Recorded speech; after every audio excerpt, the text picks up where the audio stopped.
Oi galera, tudo bem? Hoje a gente vai falar de dois temas muito polêmicos. O primeiro é a série 13 Reasons Why e o segundo é cultura do estupro. 13 Reasons Why é uma série produzida pela Netflix que, nesse caso, nesse vídeo, a gente vai estar aqui comentando a primeira temporada, que na realidade é a única temporada que vale a pena e...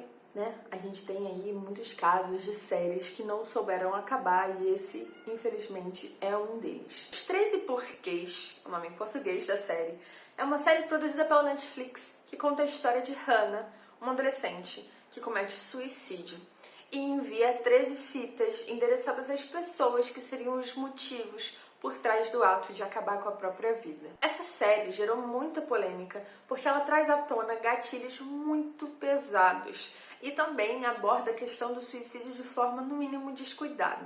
Mas tratar 13 Reasons Why como uma série que só aborda a questão do suicídio e da saúde mental é fechar os olhos completamente para um dos principais temas da obra, a questão da cultura do estupro. Eu sei que o termo cultura do estupro pode soar um pouco radical ou talvez até agressivo. Então, esse vídeo, principalmente para você homem ou para você mulher que nunca ouviu falar sobre esse termo, vai explicar que ele não é tão agressivo assim e que na realidade ele é muito necessário de se aprender. Então fica comigo até o final que eu vou explicar direitinho o que seria então essa tal da cultura do estupro. Cultura do estupro é um termo que surgiu nos anos 70, durante o movimento feminista nos Estados Unidos, e ele trata da questão da normalização da violência sexual contra a mulher, seja pela mídia, seja pela cultura popular. É a forma como atitudes cotidianas do nosso dia a dia que objetificam e invisibilizam as mulheres acabam colaborando para que os homens que cometem o estupro se vejam no direito de possuir o corpo feminino. Bom, a série mostra que as atitudes sofridas por Hannah durante a obra acabavam não só violando fisicamente o próprio corpo dela, mas violavam também o seu psicológico, sua confiança, a forma como ela simplesmente sentia vontade e alegria no viver. Nas fitas gravadas, ela narra os fatos acontecidos com ela. E esses fatos, infelizmente, eles são muito mais comuns do que a gente imagina. E é por isso que a gente tem que debater o que essa série tem para falar com a gente. Primeiro, agressões morais. Esse termo eu trouxe mais ou menos para traduzir um termo em inglês que não é lá muito didático para a gente debater, mas o termo é slut shaming. O que isso significa, traduzindo para o português, mais ou menos? É a forma como a moral de uma mulher é rechaçada publicamente. E isso é muito importante para a gente entender a cultura do estupro, tá? No caso da série, como isso acontece? O Justin, por exemplo, na primeira fita, ele tira fotos da calcinha da Hannah sem autorização e espalha para os outros amigos sem autorização. E a partir dessas fotos ele espalha também que teria feito sexo com ela. You get your first space, Justin. Get off me, I'm not saying anything. Second? Fuck off. Third? Hey, assholes. Picture's worth 1,000 words. Holy space. That's hot. Oh yeah, we're sending that shit around. No, right. Stop. Seriously, hey. Gente, é muito importante entender o seguinte. A gente não está debatendo aqui se a Hannah deve ou não deve fazer sexo com o Justin. Isso em si não é um problema. O problema é o seguinte. Ele não só espalha essas mentiras sobre ela, como também essas mentiras acabam sendo uma justificativa para que a Hannah seja vista como uma pessoa, como uma mulher que possa ser tocada e comentada constantemente sem autorização. A objetificação do corpo feminino também aparece demais na série e em várias situações. Quando a gente fala de objetificação do corpo feminino, é literalmente enxergar a mulher como um objeto que possa ser possuído, que possa ser tocado, que possa ser avaliado, comentado, sem que sequer tenha sido pedido por isso. Então, gente, na série, essa questão da objetificação ela aparece da seguinte forma. Por exemplo, nós temos a terceira fita, que ela endereça para o Alex, que era um amigo dela, mas que, para tentar se enturmar com outros caras, e a gente vai falar disso daqui a pouquinho, ele faz uma lista classificando as meninas da sala a partir dos seus atributos físicos. físicos. Então elas são avaliadas como se elas fossem, sei lá, uma bicicleta que eles quisessem comprar e eles estivessem falando, o pneu é bom, o guidão é isso. As meninas foram elencadas, a Hannah foi colocada como uma menina que teria a melhor bunda da escola, e isso fez com que ela sofresse cada vez mais abusos por parte dos outros caras. Essa lista que foi passada acabava justificando com que a Hannah sofresse outros tipos de agressões, outros tipos de abuso. Então ela era constantemente apalpada sem autorização, ela era vista e falavam coisas sobre ela que ela não gostava. There you go. Did you just... Oh, no, I didn't. It's real tight. In the store. It's tight in the store. I don't usually listen to sophomore gossip, but for what it's worth, that list got it right.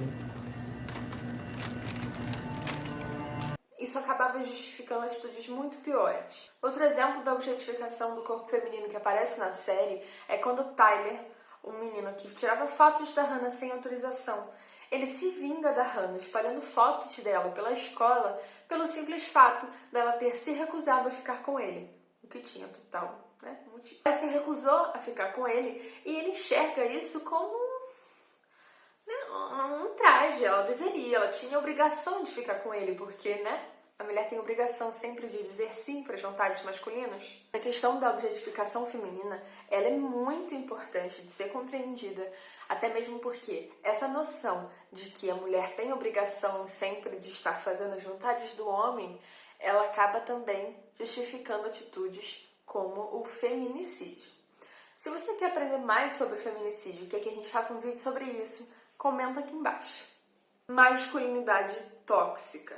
Esse tema especificamente, ele seria suficiente para um vídeo inteiro, ou até mesmo para uma série de vídeos sobre isso. Mas eu preciso citá-lo, nem que seja rapidamente aqui, porque ele aparece demais na série.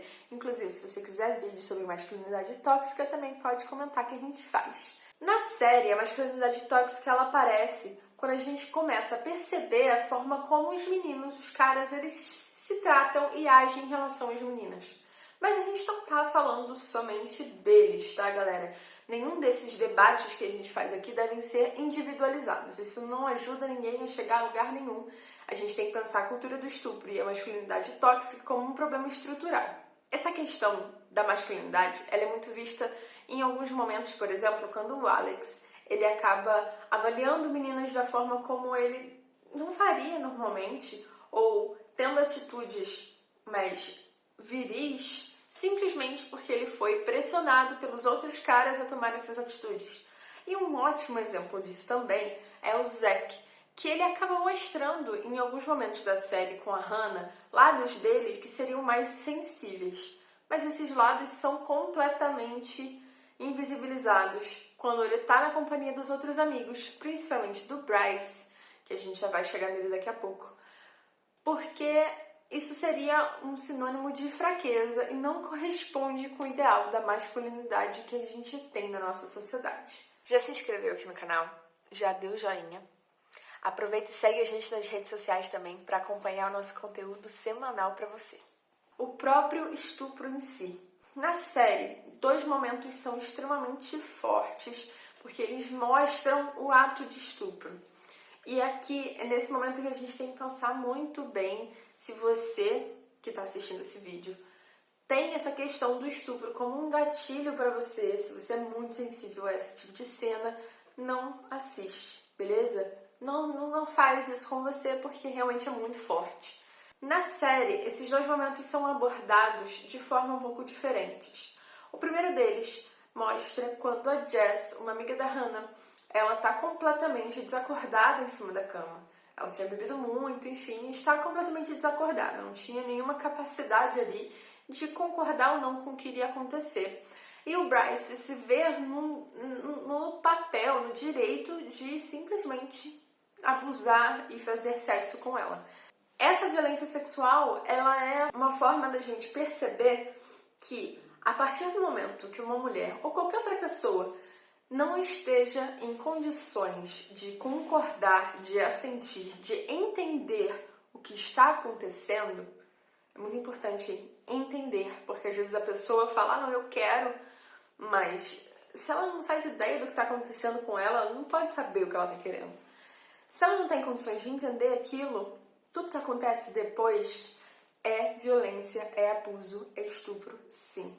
Em outro momento da série que o estupro aparece é quando o Bryce estupra a Hannah dentro de uma piscina.